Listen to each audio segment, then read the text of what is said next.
Bonjour David, déjà tout d'abord merci d'avoir accepté d'être mon premier invité sur cette émission qui j'espère aura d'autres numéros. Tu es une personnalité que tout le monde connaît sur Twitter, hein. Ouais. Tu es très visible notamment sur le cyclisme ancien, mais finalement peu de gens savent qui est David Guénel. Donc moi j'aimerais bien savoir qui est David Guénel. Est-ce que tu pourrais juste te décrire en quelques mots? Oui, bah déjà merci à toi pour me recevoir. Écoute, moi j'ai une trentaine bien entamée déjà. Je bosse pas dans le vélo, mais j'ai la passion pour le vélo depuis que je suis gamin, la passion de l'histoire. Donc ouais, depuis tout petit les photos en noir et blanc me font un peu rêver. Donc quand j'ai découvert le petit Twitter, je me suis dit que c'était un bon moyen de partager. Et puis voilà, ouais, c'est quelque chose que j'aime bien partager, effectivement. Sans trahir trop de secrets personnels, tu es basé sur quelle région? Moi, j'habite à Nantes. Je travaille pour une entreprise, voilà, dans quelque chose qui a rien à voir avec le vélo. Et je travaille aussi pour Presse Océan, le quotidien de Loire-Atlantique, justement sur la partie cyclisme. Cette partie un petit peu personnelle, finalement, tu ne la mets jamais en avant. Tu parles très rarement, on y viendra tout à l'heure sur ton rapport à Twitter, mais tu parles très rarement de toi, c'est volontaire? Oui, oui, parce que en fait, je me suis dit que voilà, mon compte Twitter, effectivement, il parle vraiment que de vélo et quasiment même que de vélo ancien. Voilà, oui, c'est un parti pris parce que après, je suis pas fan de ceux qui mélangent vraiment tout, tu vois, et que j'aime bien quand je suis des comptes vélo qui parlent que vélo. Donc du coup, j'essaie de m'en tenir à ce que moi j'apprécie des autres comptes, voilà, en général. D'accord. Alors, maintenant, on va du coup parler vélo, hein, si je te suis. Bon, du coup, tu as très brièvement abordé tout à l'heure, mais depuis quand tu t'intéresses au vélo? Quel a été ton premier coup de foudre? Quel a été le déclic? Alors moi, mon père faisait du vélo, mon grand-père faisait du vélo, mon arrière-grand-père faisait du vélo, donc comme beaucoup hein, dans ce milieu-là, c'est venu de manière familiale. Il y avait des bouquins de vélo dans la bibliothèque de mon père. Donc quand j'étais petit, moi j'apprenais le nom des vainqueurs du Tour de France par cœur et les noms des deuxièmes, etc. Je regardais les photos, etc. Donc le vélo, j'ai toujours aimé ça. J'aimais regarder aussi avec mon père le Tour Paris-Roubaix, enfin ce qu'on avait la chance de pouvoir voir à l'époque. Il y avait moins de vélos à la télé qu'aujourd'hui. Et j'essayais voilà, je voulais pas trop en rater. C'était une occasion aussi de passer l'après-midi avec mon père et des coups de foudre. Bah en fait, du coup, c'est pas venu par une course ou un coureur en particulier, mais oui. Après, c'est vrai qu'on, comme tout le monde, j'ai eu mes idoles. Moi, j'ai commencé à suivre le vélo à la fin des années 80, on va dire. Donc, il y avait Yvon Madio que j'aimais bien. Après, il y a eu les Italiens Chiappucci, Bugno. J'aimais bien Indurain aussi parce que voilà, j'étais encore naïf. Et puis c'était un personnage assez noble malgré tout. Donc, je garde une affection pour lui, même si voilà, je suis pas dupe. Et puis, bah, même après, c'est vrai que c'était un petit peu plus dur de suivre le vélo dans les années 99 à 2005. Je regardais le Tour quand même tout le temps, mais en étant toujours en colère à la fin à la fin des étapes en général. Donc c'était pas très plaisant. Mais voilà, depuis une dizaine d'années, c'est quand même plus agréable.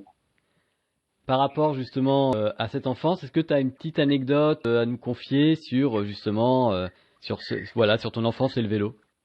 Petite histoire. Non, bah c'est mes parents qui me disaient quel coureur me plaisait quand j'étais gamin, parce que je m'en souviens plus trop.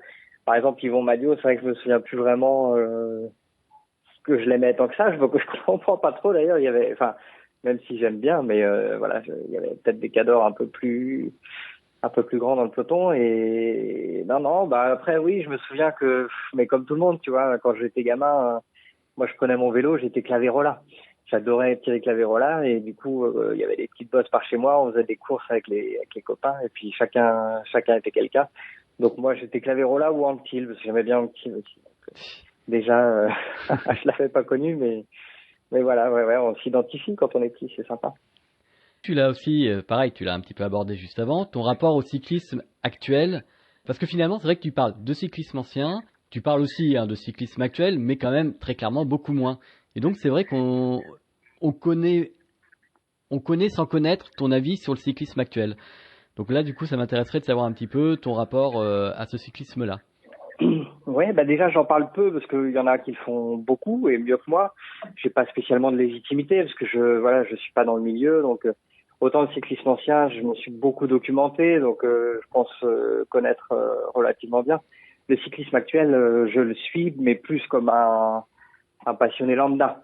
Donc je pense que mon avis vaut pas mieux que celui de n'importe qui. Donc j'évite de le donner en général, même si voilà, quand il y a une belle étape ou quelque chose comme ça, des fois on s'enthousiasme. Mais non, non, moi le cyclisme actuel en ce moment, franchement, je trouve qu'on a plutôt de la chance. Il y a une belle fournée là qui arrive depuis 2 3 ans, avec des champions sympas. Le cyclisme français vit quand même ses plus belles heures depuis 25 ans quasiment. Donc tout ça, ça fait plaisir. Après, voilà, le cyclisme, je le suis effectivement, mais je partage pas spécialement dessus. Et pour caler un petit peu justement le cyclisme que tu aimes actuellement, est-ce que tu peux me dire quel est ton coureur préféré et ton coureur le moins apprécié, sans parler forcément de la personnalité, mais plus en termes de style de course? D'accord. Euh, Après, ouais, ben, disons que j'aime bien les coureurs à panache, donc un mec comme Van Der Poel, un gars comme Evenepoel qui hésite pas à attaquer de loin et voilà, qui calcule pas, c'est quelque chose qui me plaît. Alaphilippe, il est un peu pareil. Les coureurs que j'aime moins, bon, au-delà du cas Froome, disons que ouais, bah un coureur comme Dumoulin, je l'aime bien, hein, mais c'est vrai que je suis pas fan de la façon dont il court. Il a raison de faire comme il fait de toute façon, puisque il est fort en chrono, et il tient la route en montagne, mais voilà, c'est pas quelqu'un qu'on a vu faire de grosses exhibitions, donc voilà. Grosso modo, oui, moi j'aime bien ceux qui font rêver, ceux qui rappellent justement un petit peu ce que fut le cyclisme et qui n'hésitent pas à prendre des risques. Voilà, comme pour paraphraser Bardet un petit peu. D'accord.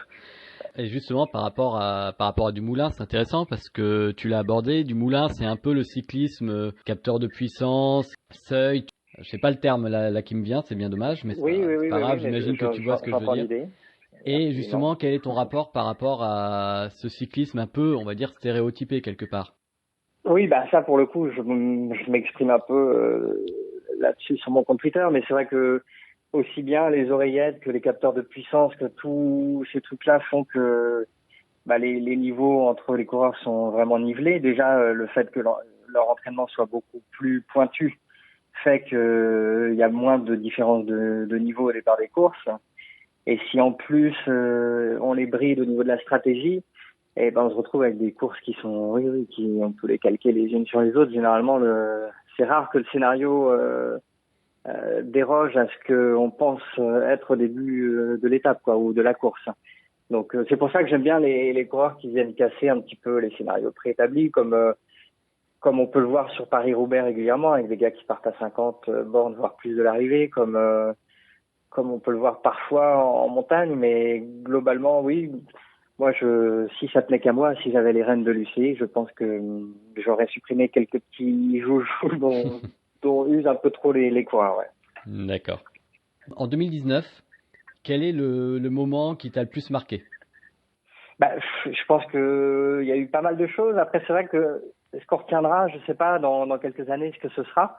Là, moi, j'avoue que le moment où vraiment j'ai le plus été surpris, c'était, bah, voilà, on a eu la chance d'avoir l'Amstel Gold Race en direct en France. Et le finish de Van Der Poel, alors qu'il avait l'air vraiment aux fraises à quelques kilomètres de l'arrivée, c'était quand même vraiment incroyable. Après, il y a eu Pinot à la Philippe dans le Tourmalet qui font le doublé. Bon, bah, en tant que Français, ça fait rêver aussi. Le mondial aussi était assez sympa, même si c'était une course d'usure, mais bon, on a quand même été assez surpris par le dénouement et par les défaillances de Van Der Poel et puis un petit peu de Trentin. Euh, mais voilà, après là c'est à chaud parce que l'année n'est pas encore terminée. On verra dans quelques années ce qui restera vraiment, ce qui aura été plus ou moins historique. En Colombie, je pense qu'ils n'auraient pas les mêmes réponses que ce que je viens de donner, mais ouais, ouais. En tout cas, a priori comme ça, je dirais que l'Amstel va rester longtemps dans ma mémoire. Et toi, Van Der Poel, tu le vois aller jusqu'où? Je le vois gagner. Je le vois gagner déjà les deux Flandriennes, le Tour des Flandres et Paris-Roubaix. Je le vois gagner des étapes de grand tour. Je pense qu'il est largement en mesure de ramener le maillot vert à Paris.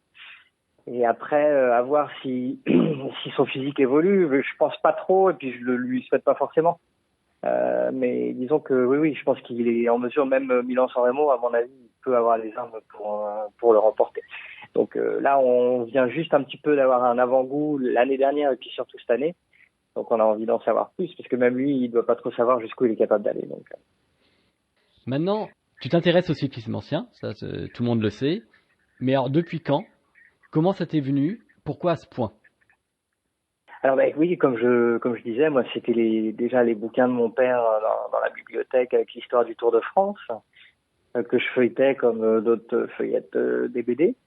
Et puis après, moi j'ai toujours eu la passion de l'histoire en général. Donc combiner la passion que j'avais pour le vélo avec celle de l'histoire, c'est logique en fait. C'est deux choses qui m'intéressent beaucoup. Donc l'histoire du vélo, forcément, ça me passionne.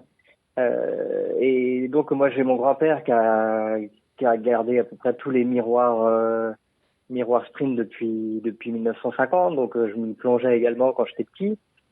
Et puis aujourd'hui, grâce à Internet, en fait, on a accès à toute la presse ancienne. Donc ça permet de se replonger vraiment dans les comptes rendus contemporains de l'époque des premiers Tours de France, retrouver les premières photos, etc. Donc c'est quelque chose, voilà, il y en a qui aiment bien regarder des séries, bon c'est mon cas aussi d'ailleurs, hein, mais ou voilà faire d'autres choses à côté. Moi c'est vrai que j'aime bien me replonger comme ça dans la presse ancienne, essentiellement sportive, pas que, pour justement retrouver un petit peu l'ambiance de l'époque. Est-ce que justement tu as des cyclistes favoris? De l'époque? Oui.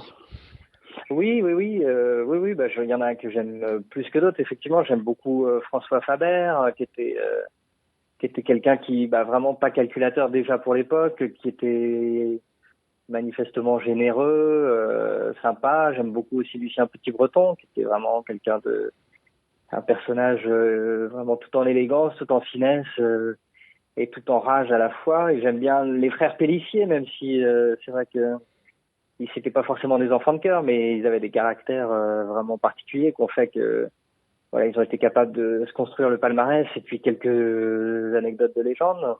Et puis un petit peu plus près de nous, j'aime bien évidemment Bartali pour ce qu'il représente, ce qu'il a fait pendant la guerre, sa modestie, son palmarès aussi qui est quand même énorme alors qu'il a quand même été tronqué par la guerre. Coppi, bah, pas pareil, c'était l'élégance. Enfin oui, généralement tous les grands champions en fait, hein, puisque j'ai eu beaucoup d'affection aussi pour Bobet, Coblet, voilà, tous ces mecs-là dont j'ai lu les histoires, je les ai lus, relus, et voilà, je sens que c'est un petit peu comme des copains. D'accord. Et t'as pas peur un petit peu de t'enfermer dans une sorte de nostalgie? Déjà, moi, je suis nostalgique, je le sais, je le revendique presque, et voilà, donc c'est quelque chose que j'ai pas peur de dire. Et puis, bon, m'enfermer, oui et non. De toute façon, mon compte Twitter, je l'ai juste pour faire partager cette passion-là. J'ai pas d'autre but, donc voilà. Après, s'il y en a qui pensent que je m'intéresse que au cyclisme ancien, bon bah, c'est pas grave, ça me dérange pas. Voilà, j'ai d'autres centres d'intérêt évidemment, mais disons que j'ai décidé sur mon compte Twitter de ne parler que de ça. Et non, j'ai pas peur d'être enfermé dans une case. Ce serait pas grave.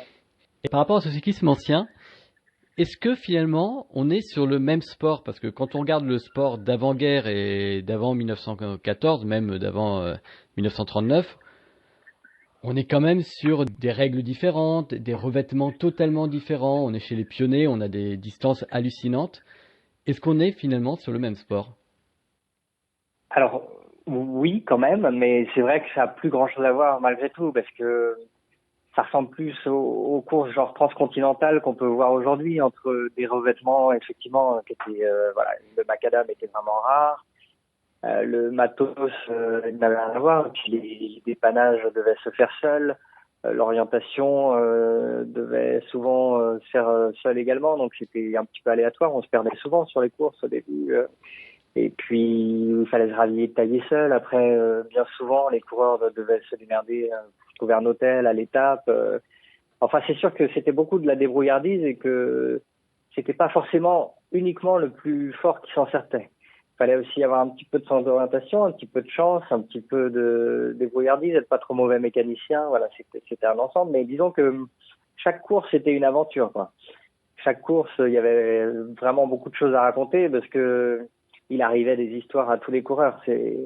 C'était pas aller d'un point A à un point B comme ça. Il était sûr qu'il allait leur arriver des péripéties et c'est ce qui rend les histoires assez croustillantes parfois.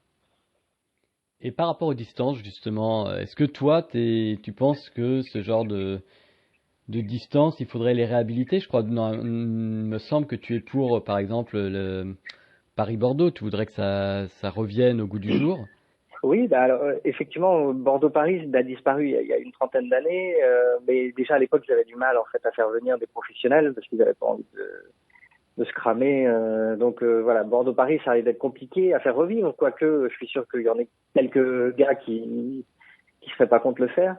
Et pour ce qui est des distances, évidemment, les étapes de 492 km, comme on a pu voir, je suis pas spécialement favorable à leur retour, mais je pense que le cyclisme est un sport d'usure et que donc s'il y a 6 étapes de plat de 150 ou de 250 km, et ben, ce qui se passera dans la montagne n'aura pas grand-chose à voir à la fin de la semaine en fait, puisque même si ça paraît simple, voilà, s'il faut 600 km de plus avant d'aborder les choses sérieuses, à mon avis, ils le sentiront dans les jambes. Donc même si c'est ennuyeux, d'abord on n'est pas obligé de regarder, ensuite, voilà, la télé n'est pas obligée de passer tout en intégralité les étapes de plaine. Après tout, ça n'a pas été le cas pendant très longtemps et personne était trop embêté par rapport à ça. Mais oui, moi, je serais d'avis de rallonger les étapes, même certaines étapes de montagne, parce que les grandes étapes de montagne dont on se souvient dans les années 80, 90, elles faisaient pas 170 km. Hein. Souvent, il y avait vraiment une répétition de cols qui faisait que dans les 30, 40 derniers kilomètres, on voyait des grandes défaillances, etc. Parce qu'il y avait eu le kilométrage avant. Donc je pense on perd beaucoup de spectacles en enlevant une cinquantaine de kilomètres à chaque fois, quoi. Après, moi je suis pas coureur, donc je parle pour mon intérêt personnel qui serait de voir plus de spectacles.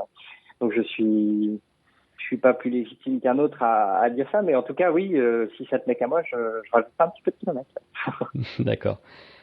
Et j'en profite parce que je te sais assez vindicatif sur le sujet, le contre-la-montre. Vu qu'on parlait de distance, est-ce que tu Oui. peux nous dire un peu plus ce que t'en penses? Bah oui, c'est pareil. Les contre-la-montre, je pense que je sais pas si les organisateurs se trouvent que ça fait vraiment que c'est l'anti-spectacle ou quoi. Je sais qu'il y en a qui le trouvent d'ailleurs, hein, que c'est inintéressant, mais pour moi, le vélo c'est d'abord du plat, quoi. Même si évidemment les plus grands morceaux de légende et les images qu'on retient, c'est surtout la montagne, mais bon, enfin, tout le monde n'a pas de la montagne près de chez lui, donc c'est déjà savoir rouler sur le plat. Et moi, je trouve ça dommage que sur une épreuve de 3000 kilomètres, on fasse aux coureurs 20 ou 30 kilomètres tout seul seulement, quoi. Enfin, ça me paraît hallucinant.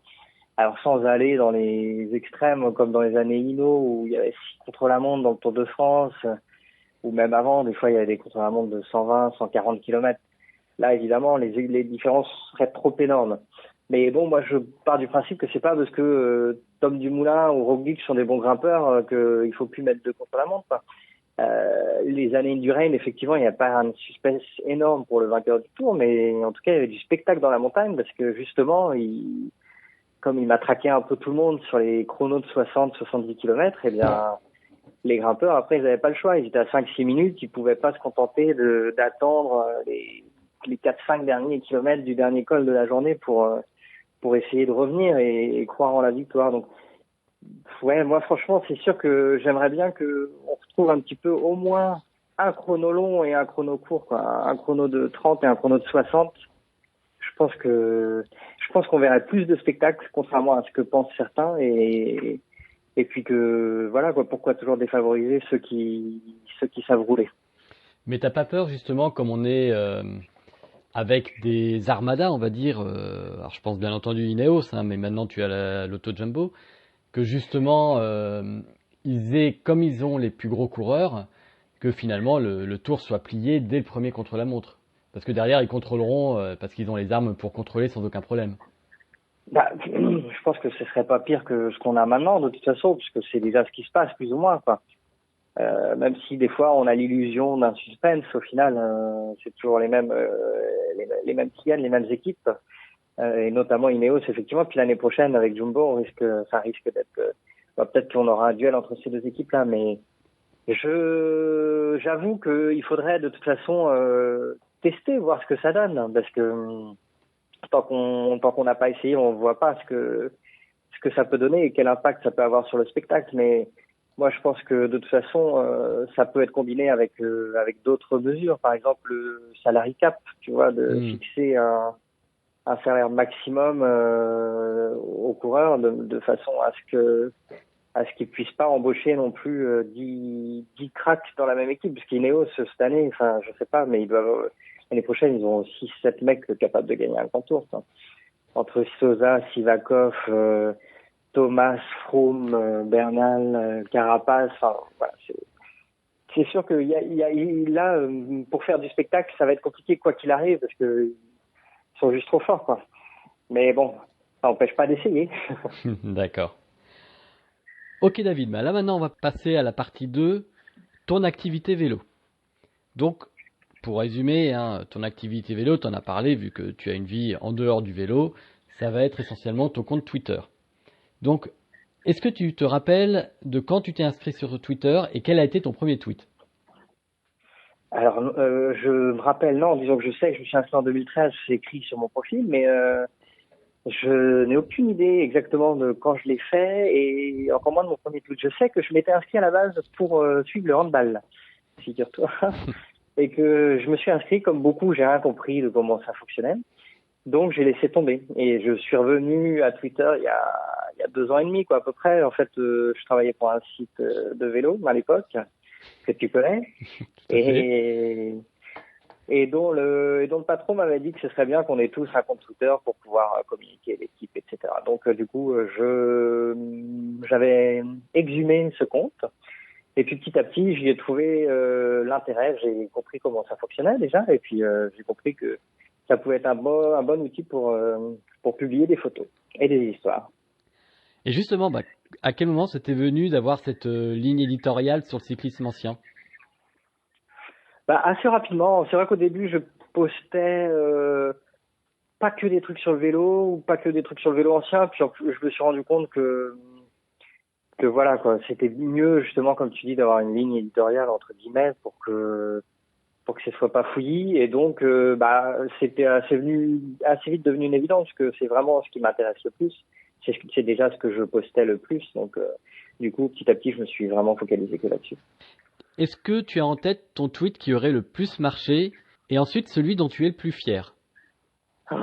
Euh, alors celui qui a le plus marché, franchement, pas trop. Je sais que généralement les photos des mecs comme Merck, Sino, etc. Enfin voilà, elles font toujours, elles parlent plus à la majorité des gens. Euh, et voilà. Après, non, j'ai pas spécialement un tweet comme ça qui aurait percé, comme on dit, et qui aurait eu 2000 retweets. Non, ça m'est pas arrivé. Et les trucs dont je suis le plus fier, en fait, c'est souvent des histoires de mecs inconnus, enfin des coureurs du début du siècle dernier, qui ont des histoires incroyables. Euh, un mec, par exemple, un coureur allemand qui est devenu bourreau, et il a dû couper la tête d'un autre coureur qu'il avait rencontré sur la piste et qui, lui, avait tué quelqu'un. Donc c'est des histoires assez incroyables. Il y a des boxeurs, enfin des cyclistes qui sont devenus boxeurs, des mecs qui sont entrés dans la résistance, d'autres qui étaient collabos. Il y a vraiment beaucoup de destins assez incroyables dans le vélo quand on cherche un petit peu. Donc généralement ouais, c'est les trucs dont je suis le plus fier. C'est pas ceux qui marchent tellement le plus en tout cas, mais donc voilà, je me sens content d'avoir ressorti des histoires que peut-être personne connaissait depuis des décennies. C'est sympa. Je me rends compte que tu as déjà répondu à la question suivante parce que je voulais te demander pourquoi tu te focalisais essentiellement sur le cyclisme, tu l'as dit. Et notamment Twitter, on sait que c'est un espace aussi où on parle notamment de politique et c'est vrai que c'est un sujet sur lequel on ne t'a jamais entendu parler. J'imagine que c'est volontaire. Oui, oui, oui, c'est volontaire, absolument. J'ai mes idées, mais je les garde pour moi. Tout à fait. Alors, ton opinion sur l'univers Twitter du cyclisme actuel? Alors, moi, globalement, je trouve que Twitter est un outil plutôt sympa pour suivre l'actu, déjà. À condition de suivre les bons comptes, on peut vraiment savoir ce qui se passe presque en temps réel. Et alors, bon, du coup, moi, je suis vraiment que des comptes vélo, donc je sais pas ce qui se passe dans d'autres sports, genre le foot ou dans la politique ou autre. Mais je trouve que globalement, ma twittosphère cyclisme est plutôt sympa, bon enfant, bienveillant en règle générale. Sauf quand il y a vraiment trop d'actu et du coup il y a tout le monde qui commence à réagir. Mais en règle générale, je trouve qu'on est plutôt gâté et voilà, même si c'est pas un outil qui permet vraiment de débattre ou d'échanger beaucoup. En tout cas, les petits échanges qu'on peut avoir en général me semblent assez agréables. Est-ce que tu as rencontré des gens justement avec qui tu t'es noué d'amitié, entre guillemets, sur ce réseau social? Des gars avec qui je corresponds un petit peu en message privé, par Par exemple, ouais, exemple. ça arrive. Ouais, ouais, il y en a quelques-uns, effectivement. Euh, Après, j'en ai pas trop croisé dans la vraie vie, parce que moi, je suis pas à Paris, donc des fois, Hmm. voilà, les petites propositions que j'ai pu avoir, hein, c'était pas trop possible, mais voilà, non, non, je ne désespère pas d'en rencontrer quelques-uns en vrai, bah, à commencer par toi. Parce qu'on s'est pas non C'est plus réciproque. croisés, mais ça me ferait plaisir. Et non, non, mais oui, je me dis qu'effectivement, ça peut être, ça sera sûrement l'occasion de belles rencontres dans le futur. Ouais. Et est-ce que tu as un ou plusieurs comptes à conseiller? Pas forcément d'ailleurs les plus connus, hein, des personnes avec qui tu peux échanger ou qui ont vraiment, entre guillemets, qui valent le coup d'être mises en lumière.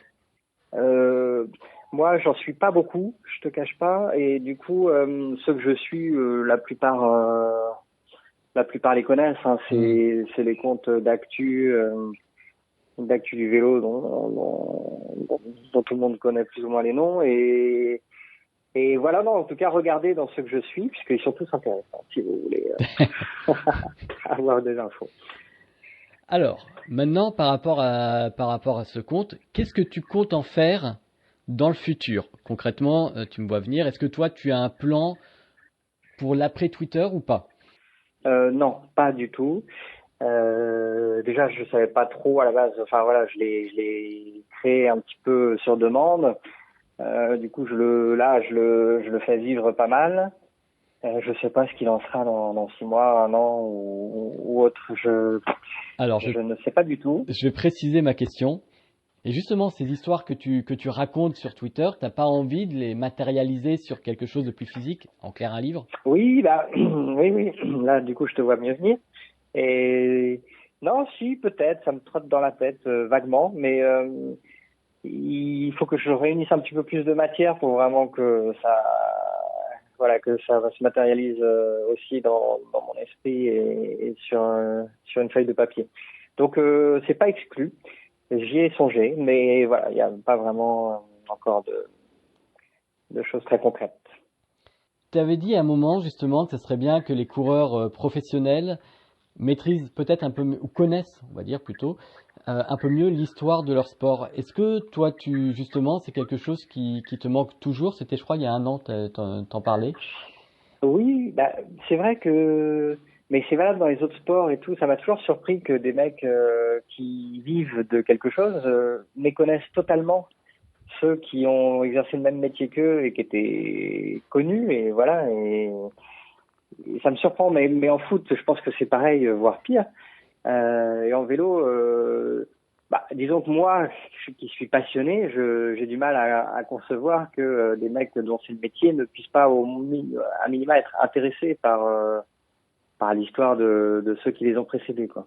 Après, voilà, c'est un petit regret comme ça. Je trouve ça dommage, mais bon, on peut forcer personne à être intéressé par quoi que ce soit. Disons que ça me surprend et ça me déçoit des fois, ouais.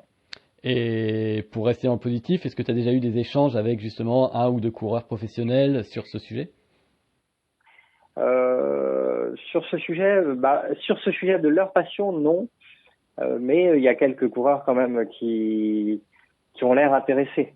Donc ça fait plaisir. D'accord. Alors, je vais poser une question qui fâche avant de passer à la troisième partie. On va être un peu provoque. Est-ce que tu n'as pas un peu peur parfois de devenir une sorte de rubrique nécrologique? Mais c'est déjà le cas. Parce que tous les jours, je rappelle les morts ou les naissances des coureurs c'est pour ça que je le de dis. tel jour. Donc, oui, donc déjà, je fais cet éphéméride tous les jours et j'essaye de faire autre chose à côté. Mais de toute façon, comme je te disais tout à l'heure, mon but, c'est vraiment de raviver la mémoire de ces gars voilà, qui sont morts depuis parfois bien longtemps et qui sont beaucoup oubliés. Et donc moi, ça me dérange pas justement de servir entre guillemets qu'à ça.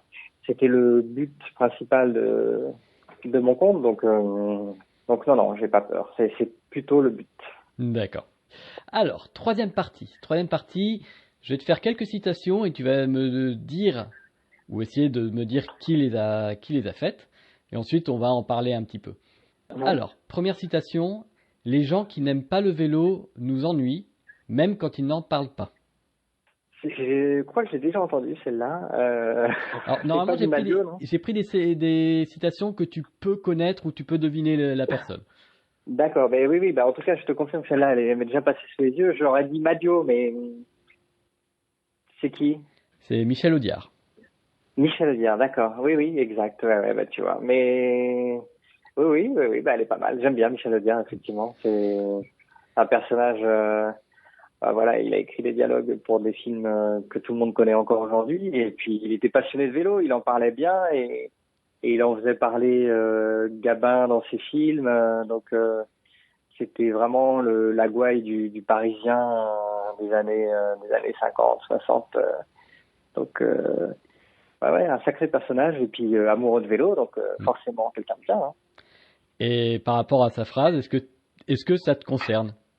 Non, je suis pas sectaire à ce point-là. Non. Heureusement d'ailleurs, parce que malheureusement dans mon entourage, il y a vraiment, à part mon père et mon grand-père, personne qui s'intéresse au vélo, donc heureusement, je peux parler d'autres choses avec eux. Alors, deuxième citation, on quitte les bras de sa mère pour le guidon de sa bicyclette. Ça n'a pas l'air récent. Non, je te confirme. Après, ça pourrait être du Maurice Leblanc, non? Ou du Alphonse Allais? Ça aurait pu, je te confirme, mais non, c'est du Antoine Blondin. Antoine Blondin, d'accord. Donc un peu moins vieux quand même. Voilà. Ouais.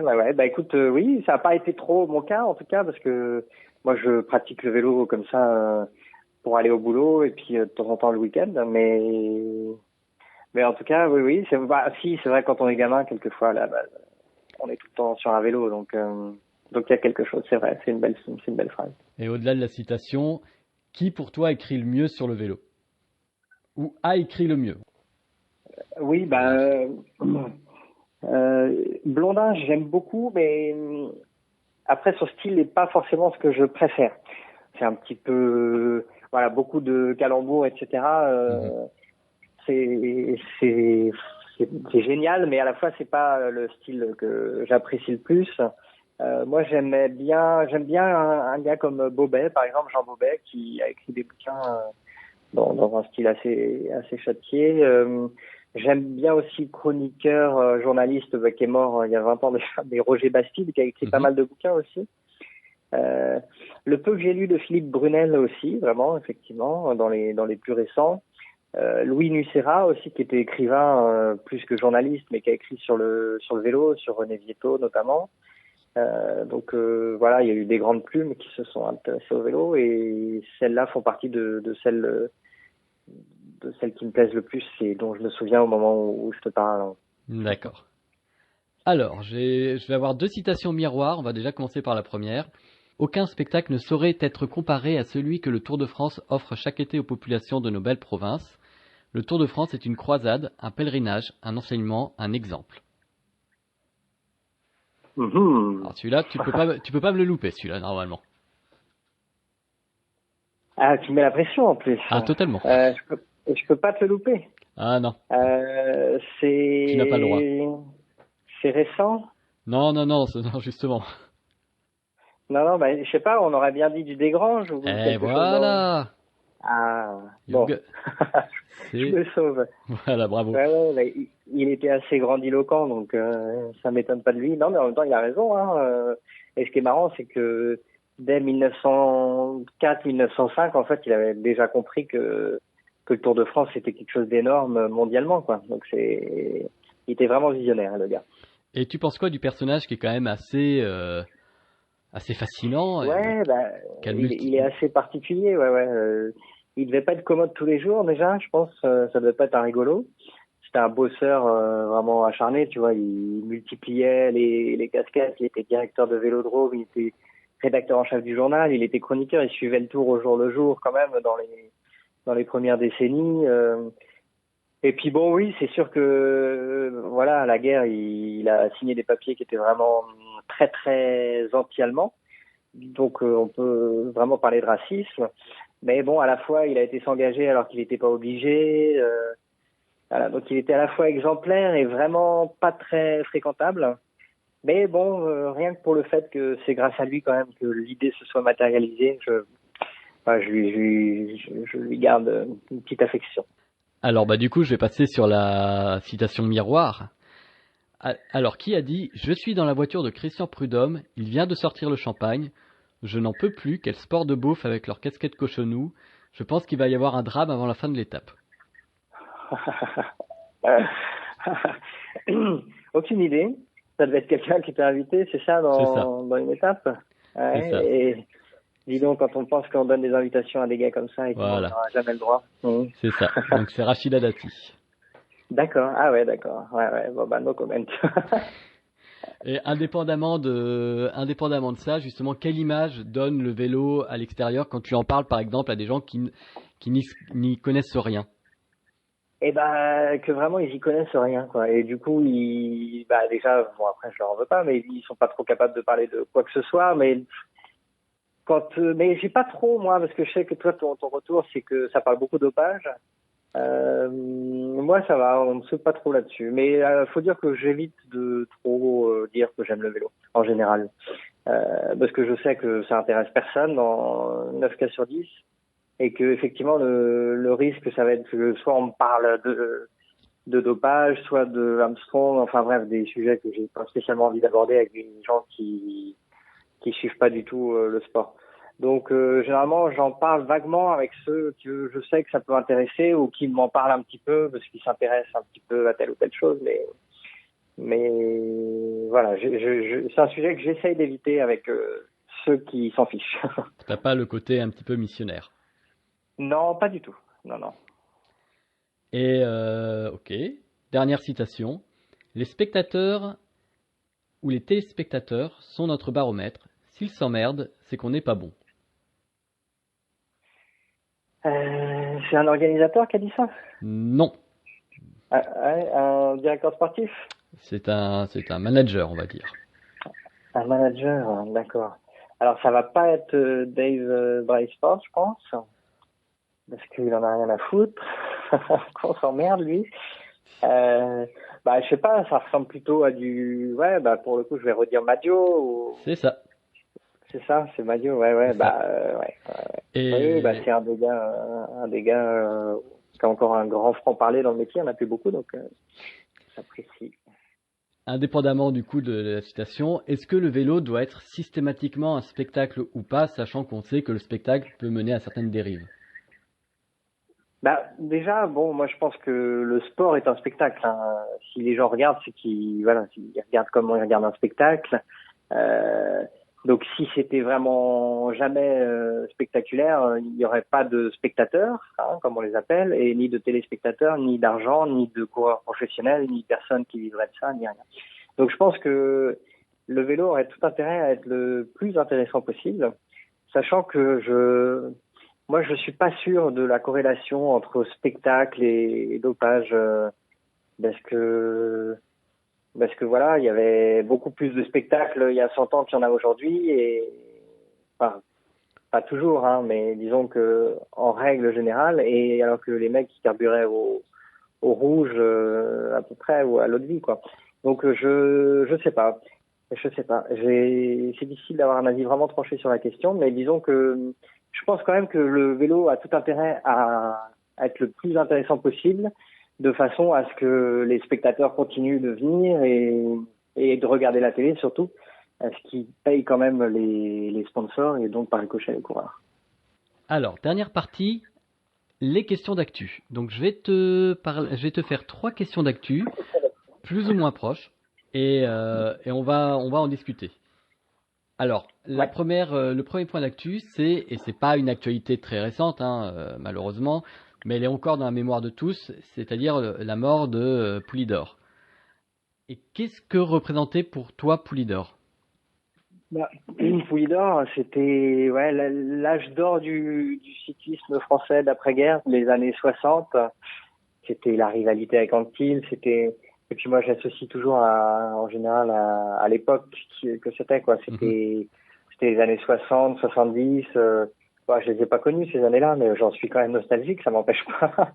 Donc et puis c'était au-delà de ça, c'était un personnage que j'ai eu la chance de rencontrer moi 2 fois et qui avait l'air vraiment sympa, qui était abordable, qui avait l'air généreux, qui passait pour être vraiment honnête. Donc c'était quelqu'un de bien déjà, qui était passionné de vélo, qui se rendrait encore sur les courses, qui prenait sa bagnole, qui faisait 400 km pour aller voir des courses, alors que il y avait pas son petit-fils qui courait, c'était pas forcément des énormes courses, mais il suivait vraiment ça et puis en plus on pensait qu'il allait vivre centenaire parce qu'il avait tellement la santé et il avait tellement vécu de manière saine que j'aurais vraiment pas cru et voilà, j'étais triste d'apprendre qu'il était hospitalisé, mais je pensais pas que ça allait si mal terminer. Donc ouais, j'étais vraiment triste, j'étais Hmm. vraiment triste. Et toi, quand tu as ce genre de nouvelles qui sont quand même malheureusement assez inévitables, tu les reçois comment? Après ça dépend, là c'est vrai que Poulidor c'était quand même je pense que c'est le cycliste qui aurait été le plus populaire dans l'histoire du cyclisme en France. Donc donc ça arrivera pas très souvent qu'on perde ce genre de champion. Mais donc voilà, après c'est aussi par rapport aux affinités que l'on peut avoir avec tel ou tel coureur. Il y en a dont j'apprends la disparition et voilà dont j'avais juste entendu le nom. Donc forcément c'est un petit peu voilà, on est moins triste. Deuxième sujet d'actualité, et là qui pour le coup est vraiment est revenu au goût du jour récemment, c'est l'affaire Aderlas. L'affaire Aderlas, donc avec pour rappel un sportif suisse non identifié qui collaborait avec les autorités. On a appris aussi qu'on avait 2 coureurs allemands, dont un toujours en activité aujourd'hui, qui serait aussi dans le collimateur. Pour toi, est-ce que c'est l'affaire Aderlas qui, pour l'instant, ne concerne que des coureurs assez, on va dire, alors mineurs, on va dire. Est-ce que pour toi, ce type d'affaire, le dopage, c'est un vestige du passé, ou est-ce que cette problématique, elle existe toujours aujourd'hui, voire elle reviendrait au goût du jour? Bah, je pense que ça a jamais disparu, qu'il doit y avoir encore pas mal d'équipes dans lesquelles les pratiques sont quand même assez communes. Donc ouais, malheureusement, moi, ça me surprend pas de revoir des affaires sortir. Enfin, en général, on a la chance en France de pas être trop touché. Alors, je pense quand même qu'on n'est pas non plus immune. Hein. D'ailleurs, il y a quand même eu quelques cas. Mais ouais, après, concernant d'autres équipes ou d'autres pays, plus ou moins, on peut être plus ou moins surpris. Il y a quelques pays qui émergent soudainement ou quelques équipes qui arrivent à faire de champions moyens des super coureurs et dès qu'ils s'en vont, ils redeviennent moyens. Donc il y a des choses sur lesquelles on peut s'interroger. Après, moi, je stigmatise vraiment personne en général parce que j'ai aucun élément de preuve, c'est juste un ressenti. Donc voilà, qui ne concerne que moi. Mais disons qu'en tout cas, quand il y a des cas comme ça, non, je suis pas surpris, je suis déçu, Hmm.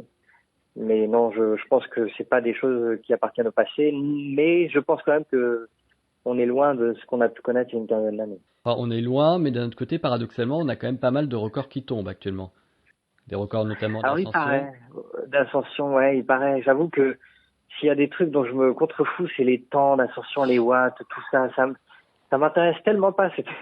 c'est tellement contraire à l'idée que je me fais du vélo, de savoir combien le mec a développé de watts au maximum ou sur telle portion, que quand je vois des trucs comme ça, je les lis même pas. Ça m'intéresse vraiment pas. Alors après, oui, j'ai cru comprendre il y avait le record du Poggio qui était presque tombé cette année. Mais bon, il faut voir aussi les circonstances de course, les matériels qui évoluent, etc.